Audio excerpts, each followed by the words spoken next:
Assalamualaikum warahmatullahi wabarakatuh. Selamat datang kembali di channel yang sangat mesra yang membahana ya teman-teman semua, khususnya semua sahabat pena. Nah, pada video kita kali ini kembali kita akan mengulas detail mengenai candlestick technical analysis ya di aset-aset koin yang saat ini benar-benar sedang viral banget dan cakep banget ya. Ini buat investasi kita tuh cakep banget sekarang.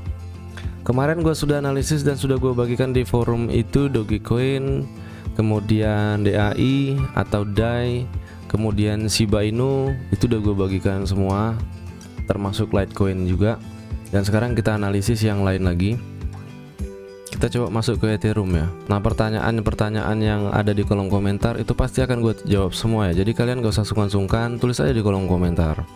Mau tanyanya masalah apapun pasti gue jawab, termasuk masalah pribadi ya kan. Alright. Nah, sekarang kita berada di time frame satu hari ya. Ini metode technical analysis yang biasa gue gunakan. Jadi sebelum masuk ke time frame satu hari, kita masuk ke time frame 4 jam terlebih dahulu. Nah, di sini yang paling penting kalian ketahui, seperti yang sering gue sampaikan dari part 1 sampai episode yang ke-9 kemarin, kalian harus tahu dulu wilayah pembukaan dan penutupan harga dalam satu periode. Jadi bukan close price atau open price dari satu candlestick ini ya. Nah, di sini kita analisa dulu signal yang terjadi di Ethereum ini ya. Nah, di sini terdapat sinyal kenaikan ya. Signal kenaikan dan terkonfirmasi. Kita tunggu lagi karena ini udah masuk di periode selanjutnya ya. Satu periode itu sudah terjadi. Sekarang kita masuk ke periode selanjutnya. Oke, sekarang gue sudah mendapatkan signal pada aset Ethereum ini. Jadi signal di Ethereum ini akan terjadi penurunan ya. Akan terjadi penurunan di time frame 4 jam. Berarti kalau time frame 4 jam itu ada peluang bisa terjadi selama 8 sampai 16 jam ke depan. Sekarang kita pastikan untuk lebih kuat lagi, kita masuk ke time frame satu hari. Nah, di time frame satu hari saat ini posisi harga di time frame satu hari ini belum bisa kita baca ya. Berarti kalau kita mau ngikutin signal yang sebenarnya ini baru kita bisa menganalisa time frame di satu hari ini besok ya, atau lepas jam 12 malam atau jam 4 pagi hari ini dari video ini tayang ya. Kalau mau dapat arah harga secara globalnya, kalau tadi itu kita hitungan jam aja dan sekarang kita kejar untuk hitungan satu harinya ke depan gitu loh. Ya, kalau kita masuk di time frame satu hari, kita sedang menganalisa satu periode dalam satu minggu. Ya, minimal kita dapat separuhnya, berarti kurang lebih 5-6 hari ke depan. Nah, karena pembentukan candlestick yang saat ini sedang berjalan, ini nggak bisa kita analisa ya. Kalau mau ditungguin juga lama. Jadi mungkin untuk Ethereum ini kita lanjutkan besok. Jadi besok kita analisis kembali. Yang pasti untuk hitungan per jam itu signalnya penurunan. Tapi kita harus pastikan karena di sini kita tidak menggunakan indikator ya. Jadi kita harus masuk ke time frame satu hari, kemudian mendapatkan signal dalam satu periode di time frame satu hari ini untuk mengamankan 3-4 harinya gitu loh. Ini kan kita mengejar time frame yang besar. Oke, tapi bisa teman-teman catat ada indikasi akan terjadinya penurunan di aset Ethereum ini. Sekarang kita masuk ke aset yang lain. Biasakan gak usah dipaksakan ya. Nah, biasanya gue sangat tertarik banget kalau jumpa aset-aset yang merah-merah seperti ini ya. Karena di sini kita mau beli koin gitu loh. Jadi gimana caranya kita mendapatkan harga terendah untuk kita beli aset ini, kemudian kita investasikan, atau benar-benar mau kita perdagangkan juga bisa.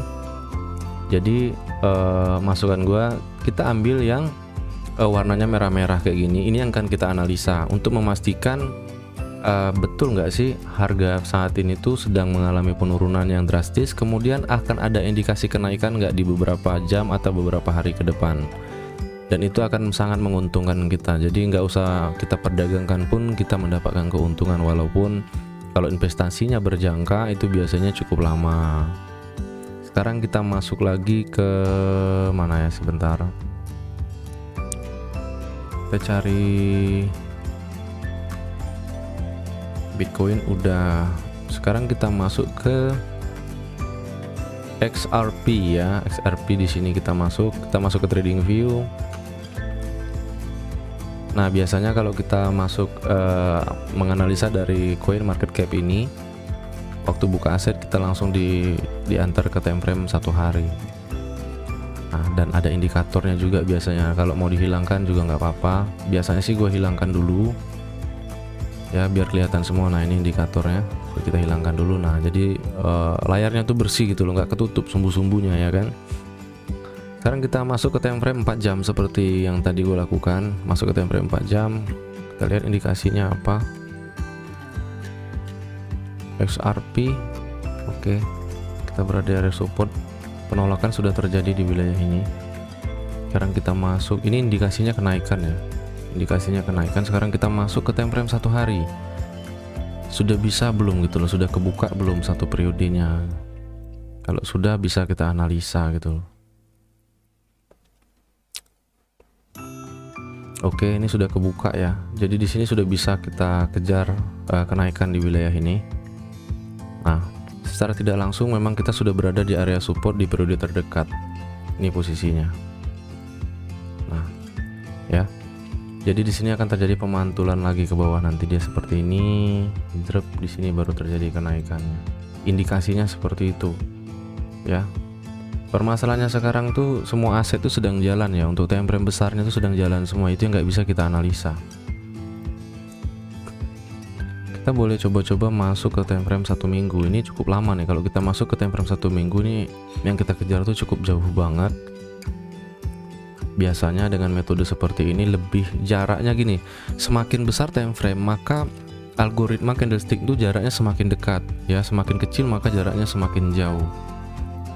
Nah, seperti yang sedang berjalan sekarang nih, upaya kenaikan tuh dapat penolakan kalau di time frame 1 minggu. Sekarang kita lihat indikasinya apa kalau di time frame ini.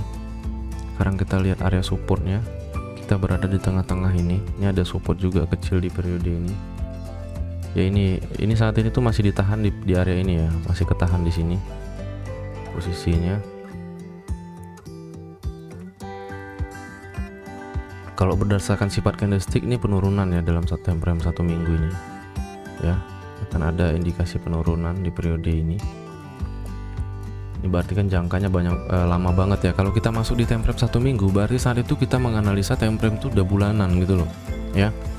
Jadi udah jauh banget dan kayaknya ini terlalu lama. Jadi kita masuk ke time frame 1 hari aja. Nah, tadi yang seperti gue sampaikan di time frame 1 hari. Jadi time frame 1 hari itu signalnya tuh kenaikan ya, signalnya kenaikan. Cuman di sini belum mendapatkan konfirmasi.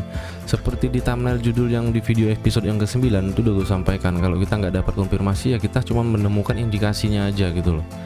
Jadi nggak bisa kita paksakan untuk melakukan perdagangan di situ. Nah, ini problemnya di sini. Jadi ya paling nggak di sini tuh nggak memaksakan kita untuk cepet-cepet membuka perdagangan atau memutuskan bahwa arah tuh akan naik atau akan turun ke depan nanti. Jadi kurang lebih seperti itulah analisis simple yang gue bagikan di video yang sederhana ini ya. Mungkin di next video kita akan bahas wilayah pembukaan dan penutupan harga dari permintaan teman-teman kemarin, yang secara candlesticknya mungkin teman-teman sudah paham yang dimaksud dorongan tekanan itu seperti apa, udah paham. Tinggal di mana sih wilayah pembukaan dan penutupan harganya ya. Kemudian setelah mengetahui itu barulah kita mencari titik nol di situ. Titik nol di situ tuh posisinya benar-benar di posisi pertemuan antara bullish dan bearish atau bearish dan bullish, dan di situ juga terjadinya penerusan atau terjadinya reversal. Contohnya seperti ini yang gue maksud, titik nol di situ tuh seperti ini, seperti ini. Jadi benar-benar kita tuh menjumpai ini, kemudian kita kejar sellnya di sini. Ya, jadi kan bagaimana caranya setelah kita mendapatkan signal dan konfirmasi, kita tuh nggak kena minus gitu loh, nggak kena spread dulu, jadi nggak kena minus dulu. Gimana caranya sewaktu kita entry itu posisi benar-benar tepat di mana harga itu sedang berjalan naik atau turun sesuai signal yang kita dapatkan. Oke, terima kasih banyak banget buat teman-teman atau sahabat pena yang sudah stay tune di channel ini. Next time kita berjumpa lagi. Mungkin hari ini gua akan upload 2-3 video ya, biar lebih cepat dan lebih jelas, spesial buat kalian semua. Assalamualaikum warahmatullahi wabarakatuh.